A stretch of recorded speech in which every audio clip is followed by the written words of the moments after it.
Hello and welcome to another episode of Football Home Podcast. We have a lot to get through today, so we will just dive straight in. We're going to have a quick look at the games from midweek, starting with the early game where we left off on Tuesday, and that was Chelsea versus Bournemouth. That was a fairly comfortable win in the end, Andreas. Yeah, They took the lead early and just never really looked back.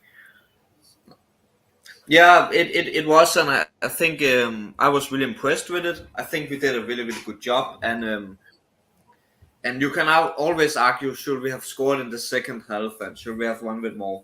Maybe, but a win is a win, and that's all that matters, especially when you have not really won the last couple of games. It's all about getting the momentum back and confidence, and we got that. And I'm really happy with how Potter used the players. Havertz as an attacker, I think worked really well. Pulisic, I don't know if he was that good, but it was nice seeing him at least as a winger. Mount playing the position he should always play.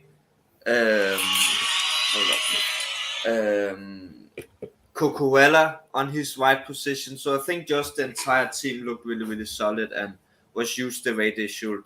Should Zakaria have played? I don't know, but it's always good trying new players out. So I think in general it was just really nice and the right way to have the formation and stuff like that. So I'm really happy with that and really excited for that going forward.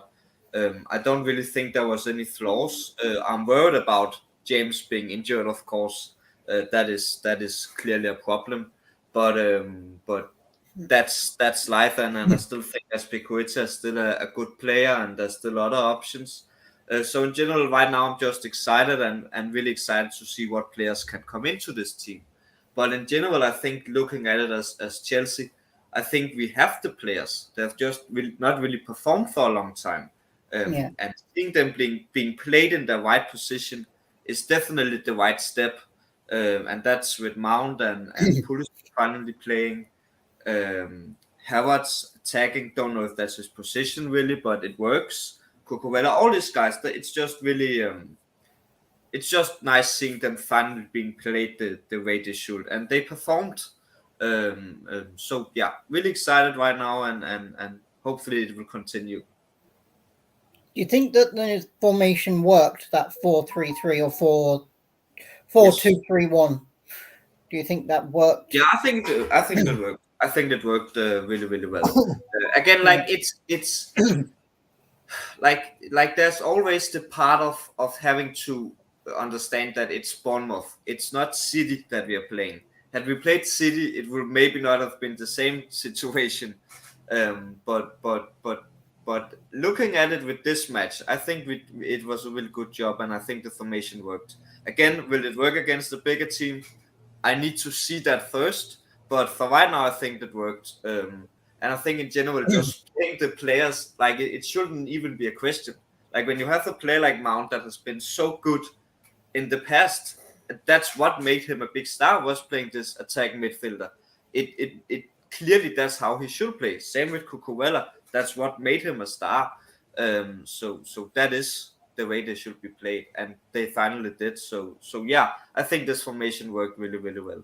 But like I think I don't know if Havertz is the right striker. Like I think it's fair to question that, because it is not his natural position. But it worked for this match, and that's all that matters right now. But I think the formation worked, and I think having two centre backs, I think, is the right way going forward. I don't think we need three. How he wants to use the others, he can figure out on his own. But I think having two on the back is the right way for us at the moment. So yeah. Do you think you're lacking that out and out number 9 Yeah, scoring option? I think we do, but I think we have done that for I don't know how long. Like Drogba was honestly probably the last really good one. Giroud was decent enough back in the day. Yeah, he was okay. He was okay, but not Fernando like Torres didn't really do much, did he, when Drogba who? left? Torres, Yeah, he didn't do much when he came from no, Chelsea, from Liverpool. yeah. I think it's just like there is a curse with that. Like there is a curse with it. Aubameyang not working, Lukaku. You can argue, is it even the right players to go for? I don't think so. But no matter what, there is kind of a curse with that, and that is a problem. So I think that's something we need to look out for. But it is a difficult position because there is not a lot of those really really strong strikers, really number nines out there that you can go for. So it is a difficult position having a lag in where if we are saying central midfielders, you can say okay, there's a lot of players we can go for. That's not really quite the situation with a clear number nine. Um, Yeah. but yeah. I know that Chelsea have agreed a deal for Molde striker David Datro for Fana, so that may be an option. Yeah, And not a yeah, big star, but yeah, maybe that's yeah. I what they think need. Because they've gone for a lot of big stars up in that position and it's not quite true. worked, so maybe someone unknown is better. True, that is a good point. It is a good point. But it's like it's really, really difficult talking about before seeing him because it can be like this can be great, but it can also be a complete failure. And then it's like Molde is not the best club in the world. It is Norway and it is low on the ranks. So it's like it's a Everyone has big to step. start out somewhere. True, you have to, but it's yeah, you have to, but it's just it's difficult because that like we have like let's be honest, if Timo Werner he can't make it through, he came from Leipzig, he was not the right fit, and that was a much bigger club. Nunez kind of the same problem with Liverpool right now that you have these pretty good players, but Premier League is just so difficult, really working in. So I'm worried about it, but I need to see it. Like of course it can be a good thing. But yeah, Yeah. it's something that's so difficult talking about when you barely know the player. You need to see him in the squad. You need to see it first. But yeah, Just say Haaland started out at Molde. true. Look at him But Haaland is a once of a lifetime. there. Warren, thoughts on this game? Yeah, I don't really think Bournemouth really got anything into this game at all. They didn't really get their footing right from the start. They had a couple of chances, but obviously couldn't convert. Chelsea's formation worked for them, and I think it's just that's the formation that it should go in, and they pretty much got off the right foot. And Kai Havertz and um, Mason Mount getting goals. Sterling got an assist in there as well. So pretty easily win for Chelsea. I feel. I do worry that even though they played really well, they played against Bournemouth and they're not one of the strongest teams in the Premier League right now. And with James getting injured again, I feel like James carried Chelsea. He allowed for that, service to go to the front a lot, and you could see was the runner. And with him injured now again, probably being out for a month or so, I wonder just how that's going to impact the psyche of the team going forward. Because yes, granted, it was a comfortable win for Chelsea, and they deserved it. They were the better team. Um, Played 80% of the game better than Bournemouth, and thoroughly deserved the win. I think Potter should stick with this formation that he started with. It's just now slotting in the people into the right position. So he got that right this week. So it's just moving forward with the rotations and the number of games coming up. I know they've got two City games back to back coming up soon. So that's going to be interesting because you need a strong squad. He needs to figure out where Aubameyang fits into this team because I don't feel like Aubameyang is getting any service, even the little time that he does. He does. You get people that sit on the bench and come on and make an impact. You can do that, but if you come off the bench and don't do anything, then there should be question marks as to whether or not But again, with Aubameyang, it's the same look like Nunes. I think he just needs time. He needs a full game. He needs to play a lot of games on and on to figure out how he needs to, game-wise communicate with his teammates. So for me, Chelsea deserved the win. Bournemouth really couldn't get into the game. Chelsea held them the whole game, but I do worry that because of that second half, where James wasn't there, it could affect the momentum in games and getting that early leads, if that makes sense. So yes, I think they've got Nottingham Forest coming up next, so that should be a comfortable win for them. But Nottingham Forest has proven they can hold teams as well, and it's going to be interesting because it's going to be interesting to see if Azpilicueta can fill in that role that James did as well as James did. Because I do believe that when James was injured, Chelsea struggled in the past. Yeah. And he is that key player, I feel like, for the defense and for the service to the front. So fingers crossed they can figure it out and get the right people in there, and Chilwell gets well soon as well, so that he can also come in and and fill in that slot, because Chelsea does have a lot of games coming up with the FA Cup. They've got 2 City games, as far as City again. So it's not going to get any easier for them. So, yeah, comfortable win for them. Thoroughly deserved. Just a little bit of question marks as to whether Bournemouth was easy to beat or whether James carried the team and what we're going to do without James going forward for the next month with the fixtures coming thick and fast. Fair enough. Richard, any quick thoughts on Chelsea Bournemouth? Yeah, I mean, it's simple. Chelsea sucks. They were lucky that they won. Shut up. Pathetic team. When did you become Abu? Since when did you become Abu? I don't know when that happened. Let's move on to the next one. Then the evening game on Tuesday was United 3-0 against Forest. It was a pretty comfortable win for United. I don't think Forest ever really looked like they were going to score. 2 goals up early. It was comfortable. Maybe should have won by more. We had enough chances. Wayne Hennessy pulled off a couple of good saves. Nothing really much to say. Rashford and Martial linked up well. Rashford keeping on his good scoring run. Warren, I know you. Yeah, I found myself rooting for United. I don't know why. I think it's so hard as I scream for United. This is weird, but obviously FPL reasons as well. But I think United played. I think they play well with at home. I think they've got this other energy about them that I don't know if it's in the pouring rain, Old Trafford. I just think that they've got this gusto about them. But like I said in past podcasts, Ten Hag is doing an amazing job with this team. He just puts the right people on the pitch. He just knows where to slot in who, and they play like a well-oiled machine. And Rashford, Martial, it's just they're all connected. They didn't even need Fernandes and those people. It's just everybody played their part, and United played brilliantly. I think Forest was if it wasn't for their keeper, I agree with Harry. If it wasn't for their keeper, it would have been probably 6-0 or something like that. But well deserved. I feel like they might struggle over the next week or so just because of the lack of depth in the squad. They go Saturday, Tuesday. It's a quick turnaround, so it'll be interesting to kind of see how they can recover.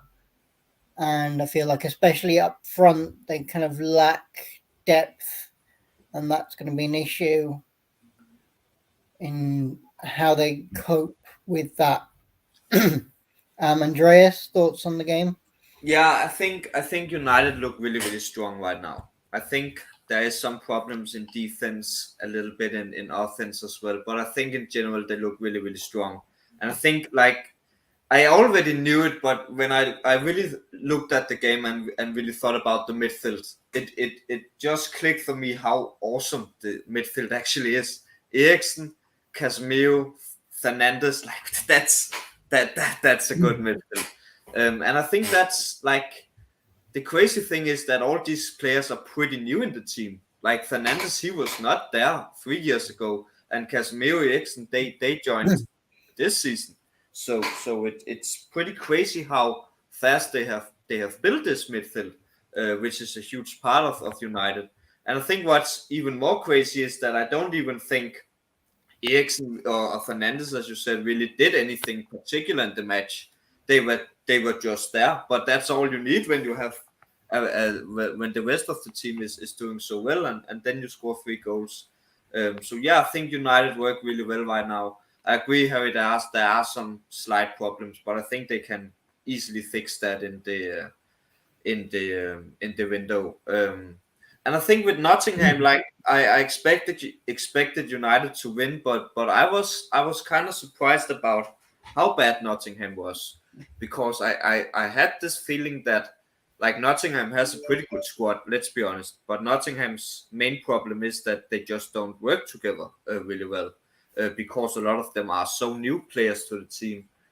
But so I kind of felt like, okay, maybe them getting more time together was what they needed, and maybe they could turn it around now. But that was clearly not what happened. And Nottingham looked exactly the same as they did before the break. So yeah, Nottingham was disappointing, as they have been for a while now. Yeah, United did a great job. Richard? Yeah, well, even though I hate to say it, I mean, it seemed like, United played a good game. But again, we can't give them credit because, I mean, they're only playing Nottingham Forest, which I think is probably like True. the bottom of the bottom 3 teams. But it's a good performance. Casemiro had an amazing performance in the game. Obviously, Rashford with the goal and assist. And I think the stat is when United lead the first half, which has been in 123 games, they've always happened to win the game as a whole. So that's pretty good. I mean, Erik ten Hag is really doing a good job, and he's done a good job with the youth of Ajax as well. So I think he's the right guy to actually put them in the right direction. Fair enough. We'll move on to the final game on Wednesday night, which was Leeds 1, Manchester City 3. Again, a pretty comfortable win for City, 2 goals for Haaland. The only blemish being the 1 goal for Leeds. City's rotational policy at the moment that we've kind of spoken about in our group chat is interesting. You just never know from week to week who's going to start, who's going to play. Foden and Cancelo were both on the bench. He seemed to be tinkering a lot. Pep seemed to be tinkering a lot with the squad, but it seems to be working. They keep winning. Leeds weren't really up to much at all. Got a goal on the break, a goal from a corner at the end. The City defence is a bit weaker, maybe. Not even weak, it's a decent defence. They just can't seem to keep a clean sheet for whatever reason. Andreas? Yeah, I think the story with all of this is that both Chelsea, United, City, they all won, and it's great, but the reality is that it's against teams that has not really been that good as of late, and that is the story with Leeds as well. I think I've called them the most inconsistent team in Premier League for a while now, and they are really, really inconsistent, and I don't think City winning is any surprise. Like I would have expected City to win with more than this. So yeah, City makes some changes and it ends up working, but it is also because Leeds is not the best team. I think that's fair to say. But yeah, City has a problem when it comes to defense, and I think that's going to be really, really interesting in Champions League, and it's going to be really interesting in the bigger matches in Premier League to see how will City deal with that, because there absolutely is a problem there with defense. It's not a bad defense, not at all, but they are not good either, at least not compared to how great their offense is.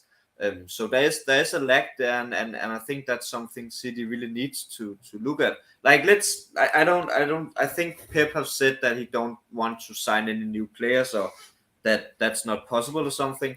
But like, let's say City needed new players right now, they should absolutely go for defense. I don't think there's any problems in midfield, any problems in offense, but defensively there is a lack, and that's absolutely what they should go for if they want to sign someone here in January. Fair enough. Warren? Yeah, comfortable win for City, business as usual. But like you guys said, the defense, like we've highlighted over the last couple of podcasts, the defense isn't what it used to be. Last season, Edison got like he shared the what do they call it, the Golden Glove or the um, playmaker or whatever they call it, but he won the he shared it with Allison. Yeah. So it's shocking to see that they're not that consistent in defense. They concede a lot. They concede a lot of goals, and uh, against Leeds, I mean, yes, Leeds have won against big teams. They beat Liverpool, they beat Chelsea, so they can give teams a run for their money. Uh, on Wednesday night, I don't think Leeds were up to scratch. They didn't have Somerville in. Greenwood got a assist, and Pascal got. I think it was a lucky goal that he got in from that set piece, and at the end, ruining their clean sheet. But still, City, as long as City has Haaland, I don't foresee them having any problems offensively. But like you guys also say, yeah, defensively, Diaz, they don't have Diaz. Cancelo was on the bench for the majority of the game. Kevin De Bruyne, he had some service, but he didn't really impact the game a lot. So this areas where they need some polishing to be done. I feel like so. Pep saying, yeah, he's not gonna sign people. It's quite shocking because they haven't been the clinical Man City that they've been in the past. Because if you compare the stats, they've lost more games this season than they did last season. So in the whole season, so that's interesting.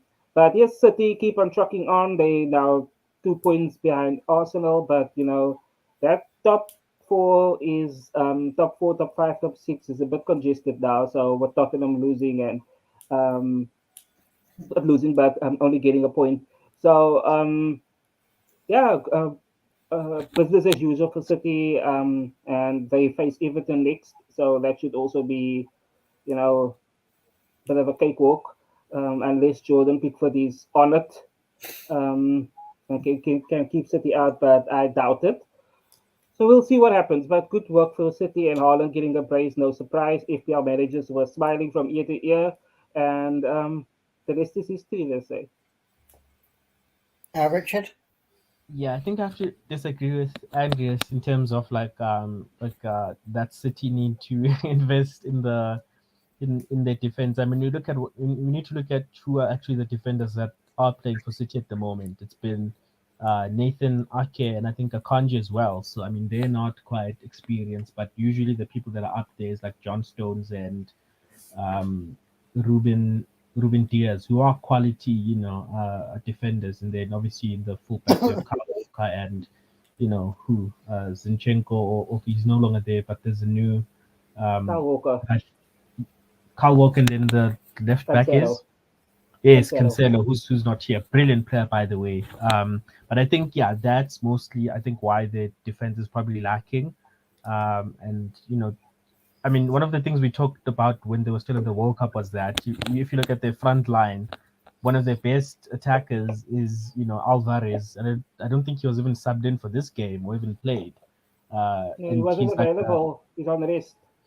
Yeah, so he's a top quality player, and a lot of the Argentinian players aren't back yet.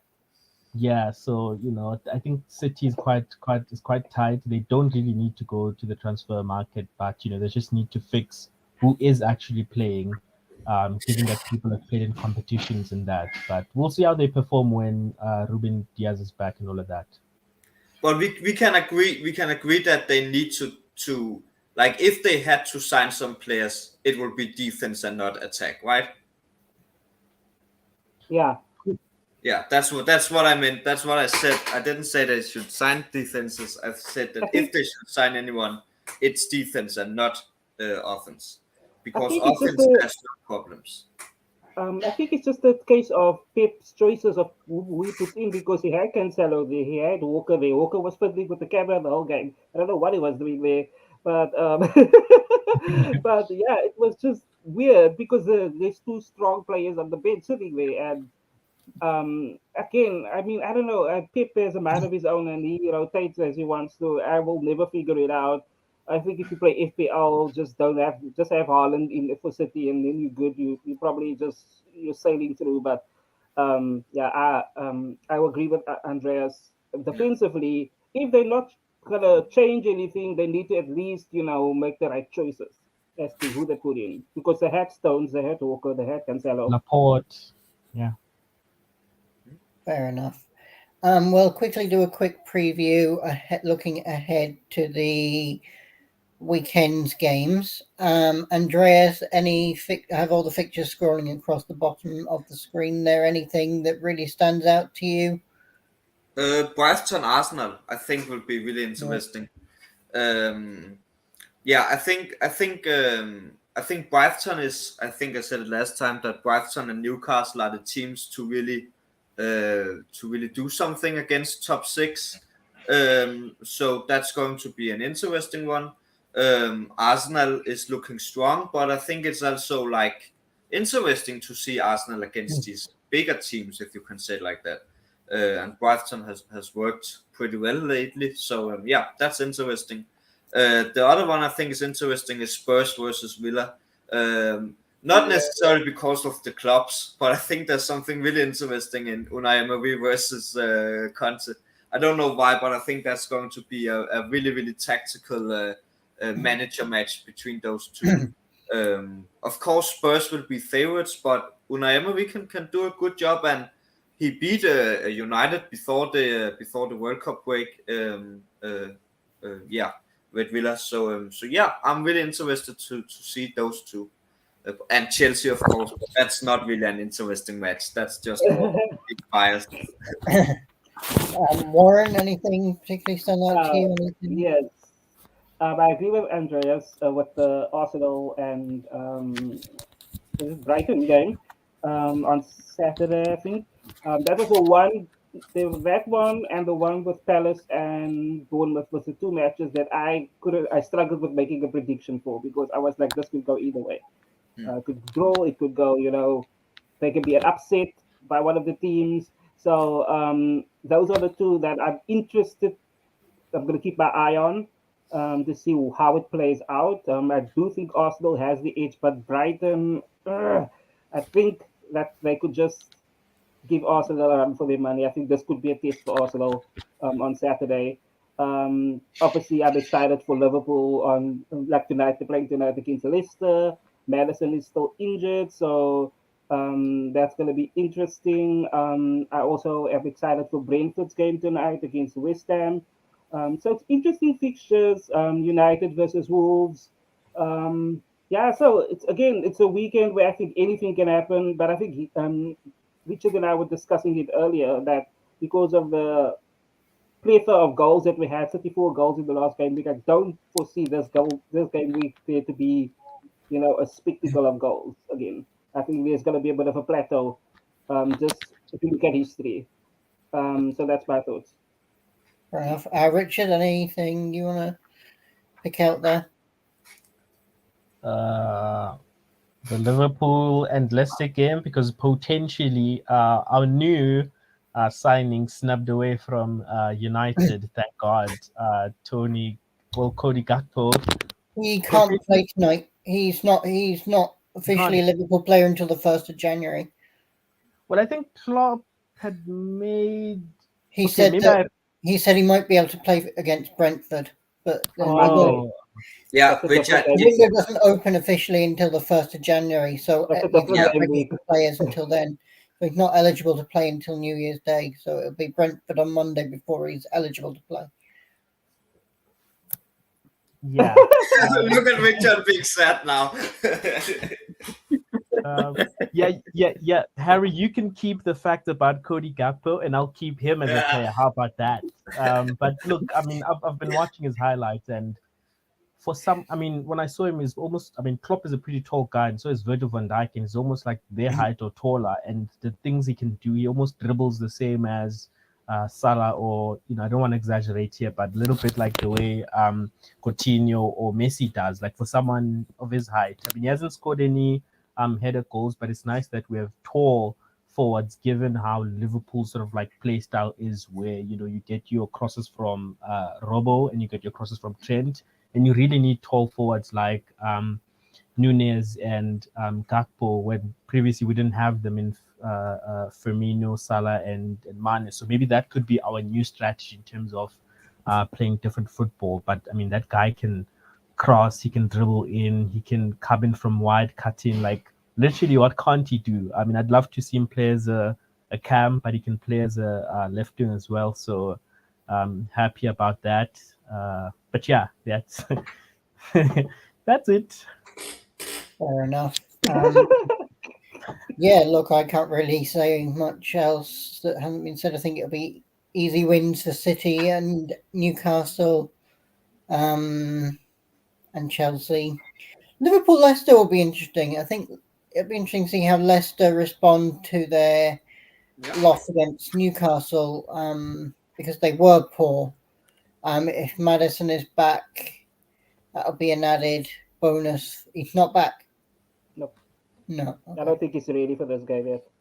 That's a shame. Well, I think that is a good point. I think it's a good point. Like I think Liverpool is winning, but Leicester was doing really, really good before the pause. So and I think Newcastle is just on another level right now. So it doesn't matter if you're named Leicester or I don't know what else. But I'm really interested to see Leicester in the next upcoming matches to see if they can get back there or if they just completely lost it. But yeah, Maddison is of course a key in that. But yeah, that is an interesting match as well. Yeah. Fair enough.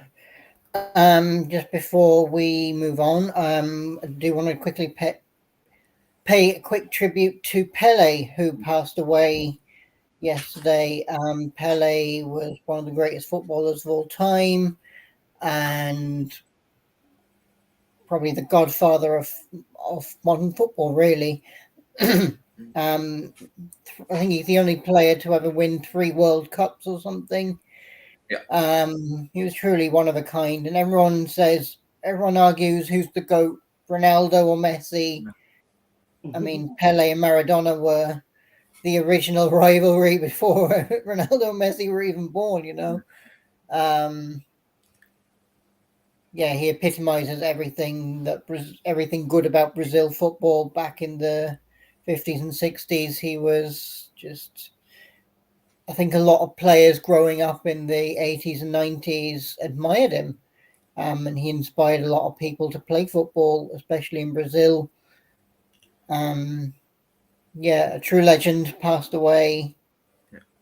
Anybody want to say anything, Andreas? Yeah, and yeah, you're so right in everything you said. And another thing with him is that he was a man that did not go to the other countries. He was in Brazil. Brazil was his life. Not to say anything bad about going to other countries, but especially in today's world, a lot of these guys go to the big clubs and all that kind of stuff. That's not what he wanted. He wanted to stay in Brazil and had an amazing career there, which is crazy because Brazilian football is, at least for the clubs, they're not quite on the same level as European football. So amazing that you have a legend that was so famous and such an iconic man, but played in Brazil and not European football. So yeah, just like, and even not to talk anything bad about Maradona or anything, but Maradona had his struggles, where Pelé was a much more like relaxed man. There was not any problems with him, and he was just a all around nice guy, from what people have said about him. So yeah, a true icon that we lost, and it is really, really sad that we live in a world now where neither Maradona or Pelé is alive, because, as you said, those are really the ones that started it for real. So, yeah, that is very, very sad. Any of you two, Richard or Warren, want to say anything about Pele at all? Yeah, I think he was just an icon, legend, greatest of all time. People are debating about Messi and Ronaldo.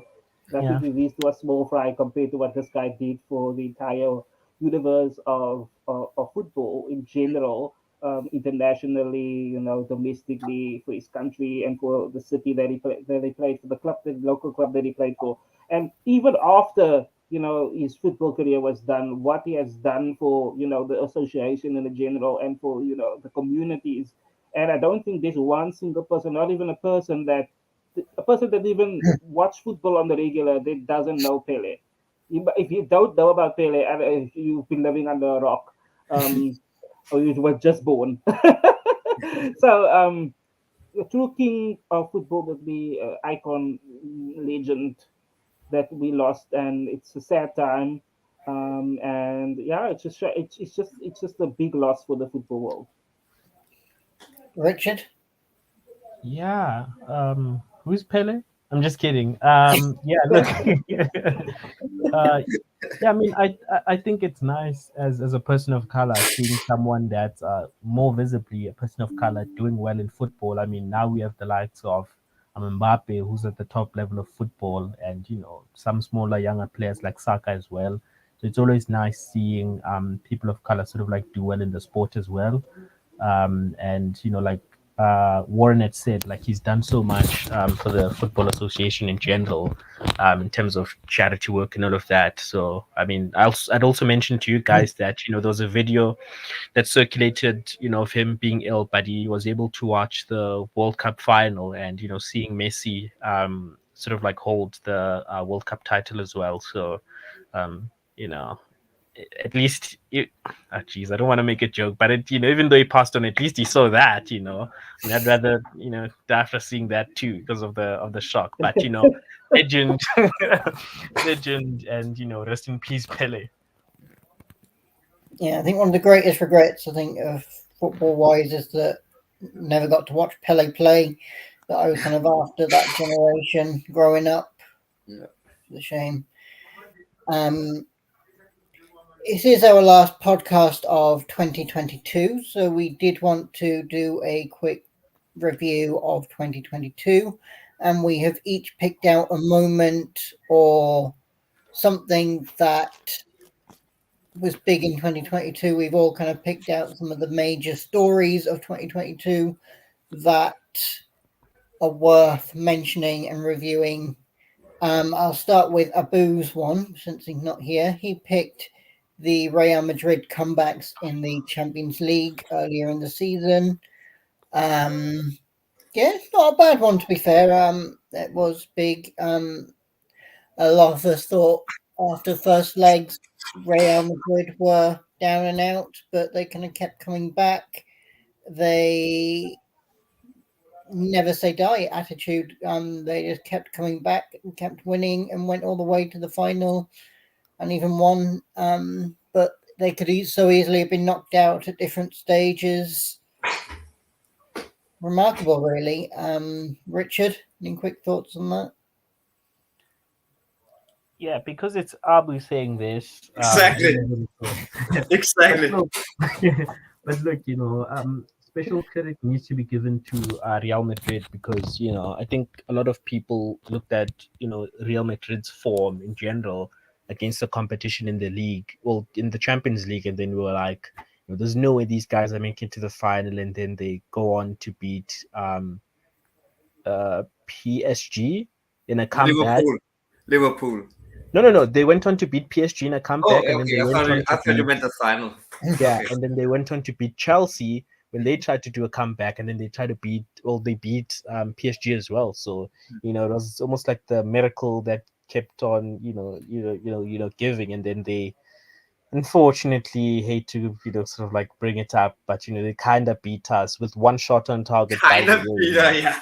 doesn't make them gods of football or anything. They were just lucky, and I think their best player in that game was Courtois. So congrats to him. But it's a game, and they did well with the circumstances they have, and I think that experience, in terms of having that confidence that we've won this thing before, and having those experienced midfielders really gives them that, gave them that confidence to do it many times when it seemed like they were I don't want to use the F word, but when they looked like they were screwed basically. So definitely a top moment of the season. Warren? Speechless. We can't hear you. Muted. I'm sorry, I was muted. Sorry, there was a bit of background noise here, so I had to mute. Excuse me. Should have known with Aptus, it would be a Real Madrid pick, even though we both spoke about Premier League yet. But okay, let's just go with that. Yeah, I think they had a great run in 2022, but they as the season closed down, 2022 season closed down. Obviously they beat Liverpool and they beat Chelsea and the comeback. So I do get why he put it in there. I don't know what happened. We flipped. Yeah. And so that threw me off now. But what the hell is happening? Just keep talking. I don't know what's going on. Chelsea's at the bottom as always. It's distracting me. Sorry. Yeah. So yeah, I think it's a warranted entry into the top five, the five that we picked, because they did have that ridiculous comeback after such a poor start in the Champions League of the 2021-2022 season. So yeah, great entry, despite it be coming from Abdus, obviously, because it's a bit biased. I'm surprised he didn't go with Benzema and the Ballon d'Or, to be honest. Oh, sure, that's a good point. I was expecting him to go for that. Yeah. Andreas, your thoughts? Yeah, it's like it is a really, really good pick. But as everyone else already said, it's just because he is so biased that, like, of course he's going with that. But the pick is a great pick, and what they were able to do is amazing. Like, no one, I don't even think Abu really saw it coming, to be honest, because they were not the best team at that point. But they just ended up doing so well when it came down to it. And I think in most of the matches they were down in the first match, and then came back in the other match, or in the other match they were behind, and then just came back, like against us, where we were about to win, and then they just scored 2 goals, and then it was over. And they lost to Sheriff too at some point. What? I'm saying they lost to Sheriff too at some point, you know. So. True. I think they beat City as well in the semifinals. Yeah, so like just an amazing one. And yeah, lost to Sheriff. I don't remember if that was that season or the season before. But no matter what, like it is really, really crazy what they were able to do, and they deserve so much credit for that. They do. Abu don't, but the club does. Yeah, I mean, to quote Abu, I think before the round of 16 started, he said something like, expect the worst and you'll never be disappointed. Yeah. And then, well, they went on to win, so he wasn't pretty hopeful himself. Yeah, exactly. Richard, do you want to talk us through your moment? Yeah, I mean, it's the famous, well, maybe Andreas here knows more about it than me, but it was the famous Thomas Tuchel versus Conte, you know, sort of like bout at the end of the game when, you know, obviously when the game ends, managers are supposed to like shake hands as a form of like sportsmanship. That, yeah, it's a game, but, you know, someone held on to that hand more than they should have, and then it ended up into a huge altercation where they were giving each other stares of death, and then, you know, the refs, the players had to separate their own managers who are supposed to, you know, like better than them, but they were, you know, fighting it amongst themselves. But, you know, obviously Tuchel wasn't happy with the way the match had gone with the refereeing. But, you know, I think after the game he had actually made a joke that, you know, he's like stronger now, but you know, it was all in, you know, the emotions of the game. But after that, you know, they cooled down, have a chat, and then, you know, life goes on as professionals. So yeah, that is my top moment of the season of this year. Andreas, your thoughts on that? Yeah, I think it's a very different pick, but it is a good pick. It is a good pick. It's a match it's a fight that I would love to see. I've seen many fights in my life, but that would be the best football fight I've ever seen. Like just them destroying each other. I would love that. I think UFC should book it, but that's another sport. But yeah, it was a really, really crazy moment, and I think there's mixed opinions about it, if it's okay or if it's not okay, because at one point football managers need to show that they are grown-ups and not get into stuff like this. But on the other hand, it's also they are both very, very passionate about this. Yeah, and them doing this is not because they necessarily hate each other. It's just because they're so passionate about their own stuff and about their own club that they lost control of it. And I think there's something very, very nice to that as well, that you as managers care so much about this that you just sometimes kind of lose control. So yeah, it is a very, very interesting thing, and not something you see every day at all, especially not in today's world. So yeah, really, really, really, really interesting. Yeah, I mean, sorry, the last time that happened last season was like Cholo, I forgot his first name, but Simeone from Atletico refused to shake Jurgen Klopp's hand because he just felt like, it's like fake sportsmanship. And, if he's not happy about a game, he's not going to shake a manager's hand. So that was also fun. But anyway, back to the... Warren, your thoughts on that? We can't hear you, Warren. Sorry, I keep on muting. It's okay. It's okay. It's okay. I actually forgot that Tuchel was in the Premier League this season. Yeah. So, sorry, that's not a dig at him. I know. It was like 2 games and he left. And that was the one thing that Richard picks out about. That was so comical about that match was that at the end of the match, the people had these memes all over thing where Thomas Tuchel said that he was gonna, or Conte said he was gonna trip Tuchel when he was running around the thing. Yeah. To make the one goal. I do think that Thomas said that the reason why that happened at the end was because he actually wants to look you in the eye when he shakes your hand, and Conte didn't do that, and he felt that was like a form of disrespect. And he was like, he's not letting go until you look me in the eye. And then Conte, it was all the pent up drama of the game that, just erupted at the end. And they both got red carded for it. So, and served their bans out. So, well, only Tuchel. Conte didn't get a ban for some reason. I don't know why. But it's just, if you look back at it, it's shocking. Like I said, I forgot Tuchel was in the Premier League this season. That handshake ended his career. Yeah, it's like, and then the Zagreb game came and they lost, and then Tuchel was gone, and nowadays when you talk about Chelsea, you only speak about Graham Potter, and you actually this season you don't even associate Chelsea with Potter, and then Conte is still there. So it's kind of shocking, but it's a nice memory to look back at because I think it was really funny. I think it happened last season.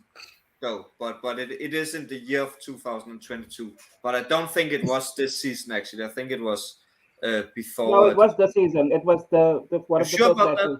Yes, it was in August. Really? Okay, I completely forgot that as well. I thought it was in April or something. It was in August because that was the first match. Yeah, it was August, yeah. That was the first match that first drew for the season. It was against Chelsea. That just shows how much can happen in 4 months. Now we are only talking about what just happened in the World Cup and completely forgot everything that just happened. That's crazy. I'll go next with mine. My moment is Haaland.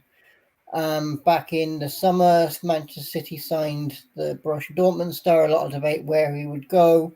He was lighting up the world at Dortmund, and it was only a matter of time, I think, before he got a big move, and Manchester City signed him, and he's lit the Premier League alive since then.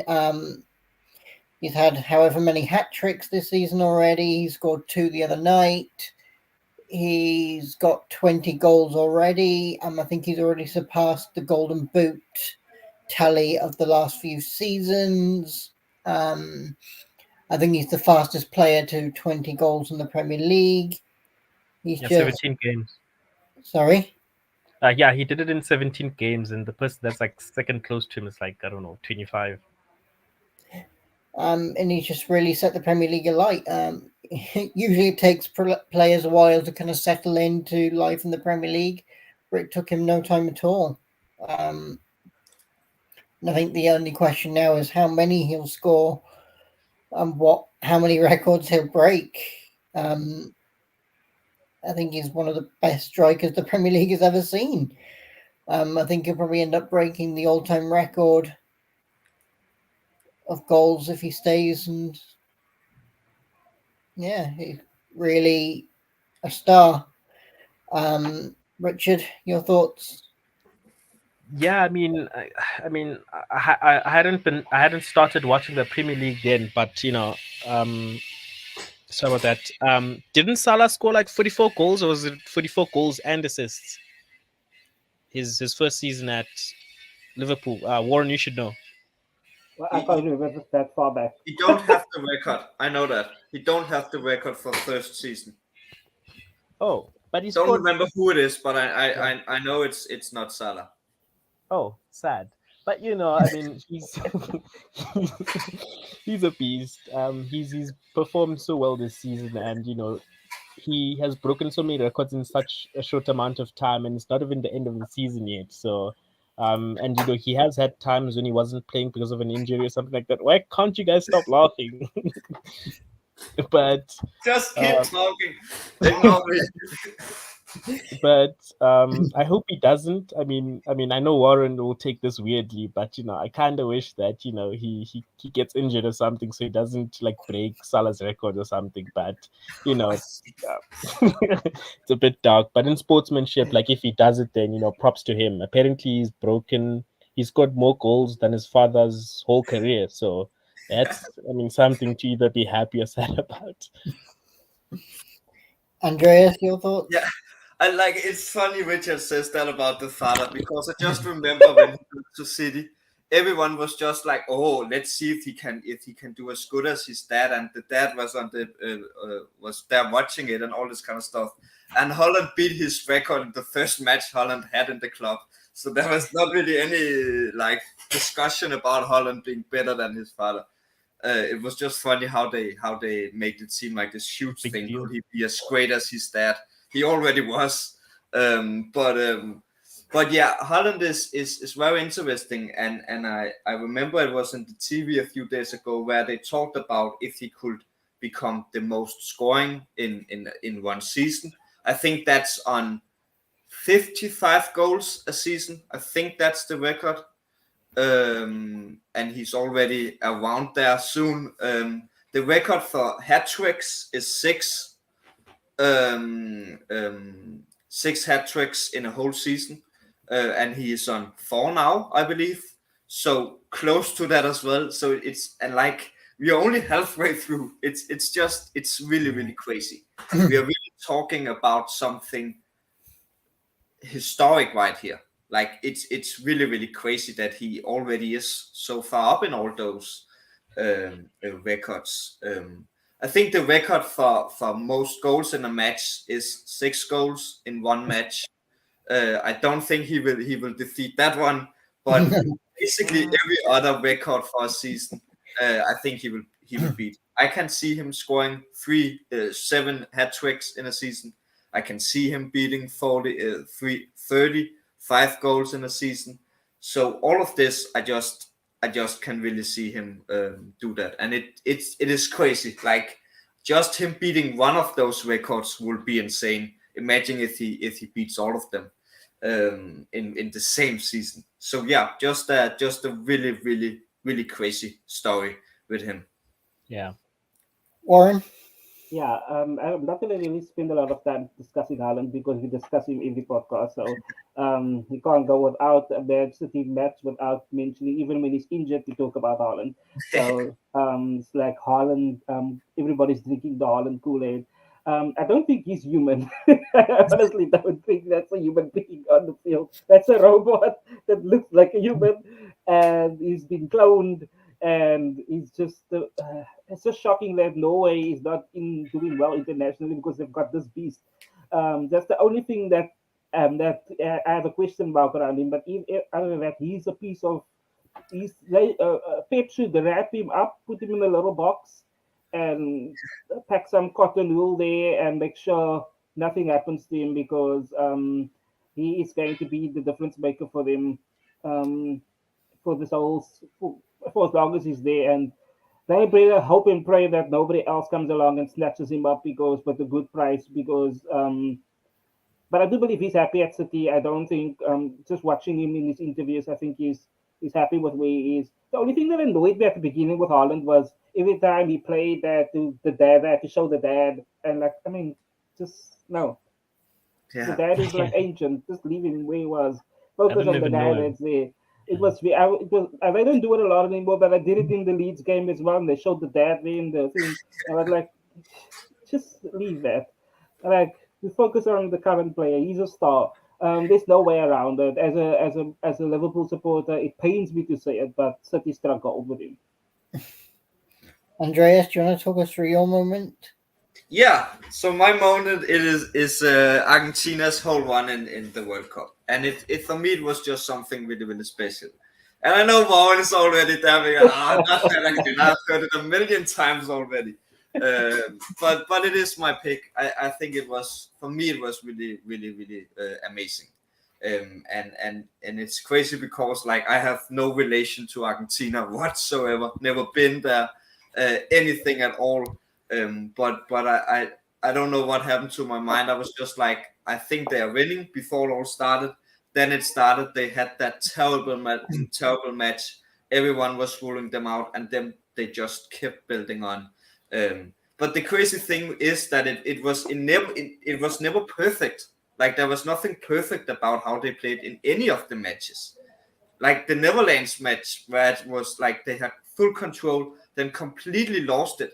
And it went to penalties, and they were lucky to survive that. Then we go to the final, they have complete control and then completely lose it again. Then come in control again, and then lose it again.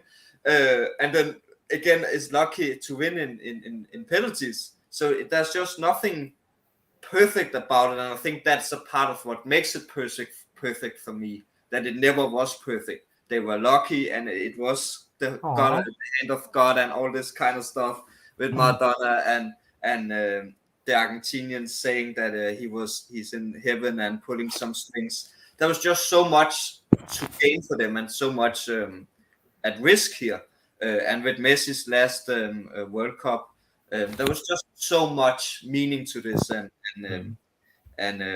I know it's corny, but it is true. And for me, it was very very special following that. And I know all of you just said because I had the right pick, not you guys, but that's it. Good luck next time. I'm not sure that Argentina are the best team throughout the whole tournament. Exactly. And that's what makes it they just got the job done when they needed to. Even though they had to survive penalties twice, they just got the job done. They just played well. They got lucky, I think, with penalties at the right time. Martinez was good at times. Was very good in the shootouts. Nothing really much to say else apart from that. Richard? Yeah, I mean, speaking of penalties, I'm sure your least favorite moment about the 2022 season is Harry Kane missing the penalty. But but listen, Lionel Messi is a legend, and I think me being a fan of him, over Ronaldo, I mean, it's always awesome because at least now when someone says, "Oh, I think Ronaldo's better than Messi," you'll be like, "Where's his World Cup?" Huh? How many Ballon d'Ors does he have? So, and I think he's probably going to get another one, especially if he goes further with PSG. Sad thing with Mbappe is if he actually helps PSG make it to the semi-final or final, he's only helping his teammate get there. So, but he's young and I feel like his turn. But yeah, Messi, congratulations, man. Hope you're watching this. Yeah. Question: does the World Cup make Messi the best player in the world? Just like the World Cup is a team game, and that's what I don't understand. Everyone's like, "Oh, he's the greatest of all time now because he's won the World Cup." Like the World Cup is a team game. It's not just Messi. Like I don't understand that thing. Harry, I'm sorry to break it to you, but football is a team game. everything in football is a team game. There is 11 men, no matter how you turn it around. So it is a team game, no matter what. And I think even before the World Cup win, I think many could say, and I think many managers around the world have said that even players before the World Cup, whether he wins it or not, he's still, the greatest of all time. And the fact that, somehow he still managed to get a World Cup, just, it's almost like a cherry on top, to almost like further cement or solidify that, there is no player that can really compare to him in terms of general, awards and achievements, except, obviously Ronaldo, but he's going through, the guy doesn't even have a job. Is he feeding his kids or something? I think. So yeah, Warren. Yeah. Warren. Warren can just go ahead. I just have something I want to say afterwards, but Warren can go ahead. Just before I say something, Richard, fan zone is on. Anyway, Argentina story of the World Cup. They had the comeback story, that loss against Saudi Arabia, and then everybody was like, "Oh my God, what's gonna happen now?" And they winning all the other matches were crucial, and they got the job done. Bravo! I don't think the World Cup was all about Messi. I think for Argentina, like Harry said, it was a team thing. Yeah. You had Fernandez, you had Molina, you had Alvarez. I think Alvarez should have gotten the young star of the young player of the tournament. I think he was amazing. And I said it in the other podcast where we did discuss this, that he's just a big overshadowed because he played next to Messi, and that's a shame. But kudos to them for winning. I do think it's a valid entry for one of the 5 iconic moments of 2022. Argentina, I wouldn't say they deserved the win, but they got the job done. And at the end of the day, they beat France, who was the other consistent team. And that's also a feather in the cap for the team in general. So bravo. Andreas? You want to say something, Andreas? Yeah. I think it's a really, really... I think we should do a whole episode talking about this in the future, about who is the GOAT, because I think it's a really interesting conversation. And I think when it comes to the question about do you need a World Cup to be the best ever, I think you do. I think you need that as much as you need to win club football. It is a team sport. No matter how you win stuff, you win it by a team. That's how it works. You can't argue about that. And if that's the World Cup or if that's club football, that's how it is no matter what. You don't decide who you play with, so all you can do is do your absolute best with whatever you got. So I think you need to win the World Cup to be the best ever. If that makes Messi the best, that's another conversation. But you need the World Cup to be the best ever, in my opinion. But I think it's an interesting conversation, because what is needed to be the best ever? Like, what are we basing it on? Are we basing it on Ballon d'Or? Basing it on where you played? Maradona. The full career. It's the full career of the person. I feel like it's the combination of everything. I think what Harry is referring to when he says that winning the World Cup doesn't make you the greatest player, because people surrounding this World Cup in particular were saying that if Argentina wins, Messi, if that settles the debate, Messi is the greatest, and I don't agree with that. No, I don't agree with that. I think that is what he was referring to. Yeah, I don't think necessarily Messi is the greatest, but I think you need the World Cup, like you need to win Champions League to be the greatest ever. That's my opinion. So with that, since Manchester City has never won the Champions League, does that mean they're not a great team? Or they're not one of the greatest? No, we're not talking team, we're talking individual players. Yes, but I'm just saying, like if you compare apples with apples, you're saying like just like with any team, they need to win the Champions League to be great, to be seen as a great team. Yeah. Like, is that a flaw there for City? Why can't they win the Champions League? That's just like that. I don't want to make this a whole discussion. Yeah, if we're not able to win, Champions League is the best teams in the world. So if you're not able to win that, I don't think you can call yourself the greatest player. It's the same with It's a discussion for another day. Well, but I think it's a really interesting discussion that we should take in the future, because it is interesting. Ballon d'Or, is that what we're basing it on? There's also flaws with that system. Are we basing it on team football? That's also difficult because you base it on the others you're playing with as well.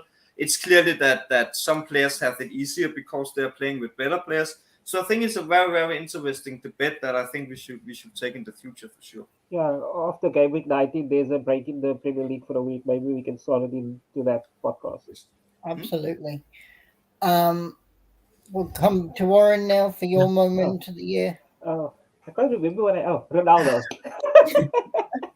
Yeah, so Ronaldo with his interview with Piers, I think it was one of the most iconic and crestfallen moments of, this big star, and then he goes out and does a ill-fated interview with a shark in the business, which I call Piers Morgan. I think he's a villain, he's a DC villain. And he's not a Joker. And I think he exploited Ronaldo, and is the reason why, But like all that being said, I feel like we had this discussion also on a previous podcast. Also, I first think it's one of the most iconic footballing moments, because that was the event that severed the tie with Ronaldo and Manchester United, which I really felt was a little bit it was like walking on eggshells with him and Ten Hag. I don't really think they like each other, and I don't think there was any respect for Ten Hag from Ronaldo. But I do believe Manchester United is better off without Ronaldo. So now they can focus just on the game and leave the drama behind. Ronaldo has to maybe go to Asia or Dubai or wherever he wants to go to. He can make a name for himself there. I don't know, like Richard said, is he feeding his kids? We don't know what's happening, what's going to happen. We'll find out now in the transfer. When the transfer season is open in Jan, we'll find out what's happening, because everything is up in the air now. We don't know what's happening with Ronaldo. But I do believe this moment must be mentioned, because I don't think anybody in the football world and outside of the football world doesn't know about this interview that happened, that basically ended his career with Manchester United. Yeah, no, I think it's definitely one of the biggest moments of the year. I think it just shocked everybody when the headlines started coming out and the quotes started coming out, and it was kind of like, what the hell is going on? Why is he saying this? And it was kind of just like, this is very strange. This is so unusual, because like we'd seen him obviously refuse to come on as a sub. We'd seen him leave the stadium early, and he'd been threatening to do a reveal all kind of tell all interview for a while. And then out of nowhere, these quotes started coming out in the papers, and it was kind of just like, this is strange. And then it was revealed, oh, he's doing an interview with Piers Morgan, and I think it's probably the most watched thing in the entire world. The whole football world was transfixed on it, and it was kind of just crazy, because like you never saw anything as crazy in your entire life. Like nothing like this has ever happened before. It's not a precedent that should be set, and it was kind of just like, this is insane. Mm-hmm. Like it just broke the internet. I think it was just one of those moments that was just like, what the actual hell is going on? Andreas? Yeah, it is really crazy, and there's no doubt about that, because like there's been players in the past that has been not happy with what's going on and has made interviews. Lukaku is one of them. But that has happened plenty of times, but not on the level of Ronaldo. Like with all the conversation with Messi and all this stuff, Messi and Ronaldo are the two most famous football players right now in the world. You can argue are the best ever, that's another debate, but they are the most famous. Like every sport has these famous people that you don't need to know the sport to know who they are, and that's Messi and Ronaldo. So when he went out and made this interview, everyone knew about it and heard about it and was like, what's going on here? And I think Piers Morgan is a millionaire now because of that interview. That is just basically his entire career now, because he got so famous from that interview. And like there's no argument that he don't care anything about the football. He cares about getting viewers to his show, and I'm sure that this helped a lot in that. But yeah, a really, really crazy situation, and yeah, just crazy that it can happen in today's football, where everything is so quick and stuff like that. So yeah, just really crazy. Richard? Yeah, I'm trying to look at it from all the perspectives I've heard. I mean, there've been a few players like Alexis Sanchez, I think played for Arsenal, then played a bit for United as well, saying his experience of what he's seen in terms of the structure of United, and as well as his perception of what's been happening in terms of the management. I think as soon as you got signed by United, he spent one day there, and I was like, he wants to leave. And Zlatan has said this a similar thing. Ronaldo said the same thing, and maybe that is right, and maybe part of it is because of glaciers or something like that. But I mean, there's some instances where Eric Ten Hag subs you on. That's got nothing to do with glaciers. That's got nothing to do with the cooking lady that's been cooking the same food since 2011 or something. There's some things. I think there is some ego in Ronaldo that's sort of like he feels like entitled, and sometimes you see him with the Portuguese games where God bless that manager. He always looks like he's depressed or something. The Portuguese manager. It's almost like he's now taking over as the manager, sort of like telling him to do this, this, and that. So I mean, he's been the best player in the world, and it's okay to have an ego because of that. But that's my opinion. That's my opinion of thingy. Ronaldo's sort of like behavior. Yes, there are things he's right about, but then there is things that he must take responsibilities for, and those are his actions, like those little stints he has with Eric Ten Hag, which I think has got nothing to do with management because both of them are new at United. So, so there is different perspectives to this. But I mean, Piers Morgan, I don't like that dude. So before I say anything else, I'll just leave it at that.